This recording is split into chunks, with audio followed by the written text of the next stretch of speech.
Panic has set in at a Fairfax County police station after an alarming number of the employees there, including police officers, have been diagnosed with cancer. Employees tell 7 on Your Side investigator Chris Pabst the department and the county have not done enough to find out why this is happening.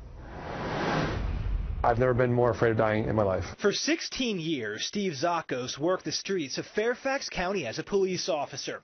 But it's the work he did inside the Franconia police station that scared him most. It's a 23-year-old building. This recently earned a chilling nickname. The Franconia Cancer Station. 7 on Your Side has learned at least 13 people who work here within the past 5 years have battled cancer, all of them under the age of 50. 3 have already died. I don't think that it's just a coincidence. Catherine McGowan buried her mother last June. Officer Sally McGowan worked here for 15 years. She was 45. If my mom was still alive, she would be the one up here saying that, it's time to get out. We want transparency. We want the station tested. We want the personnel tested. We need to know. Last July, the department did test air and water. 7 on Your Side obtained those results, which called for, quote, no corrective action. But radon, a known carcinogen, was not tested, even though Fairfax County has high levels.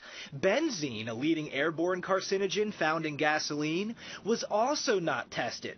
This is the I-team found a cluster of 12 confirmed leaking underground gas tanks surrounding Franconia. It's plausible that these could be a cluster related to the building. Dr. Don Milton studies public health at the University of Maryland. He says while testing is important, a broader investigation looking at types of cancer and patient medical histories is needed. Cancer clusters are the hardest kinds of investigations to do. An investigation we've learned has just begun. This is of grave concern to me. Edwin Rossler is the Fairfax County Police Chief.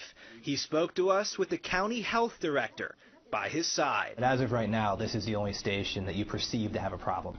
That's a correct statement, yes. With mounting concern, the county has recently stepped up its efforts to solve this mystery.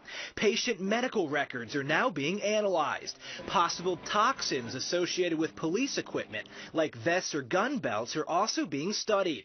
And 3 days before Chief Rossler agreed to sit down with us, he sat down with all of his Franconia employees to address their grave concerns. I've lost good friends to cancer, some of which have worked at the station, and I'm going to try to do everything I can to determine whether or not there's a problem.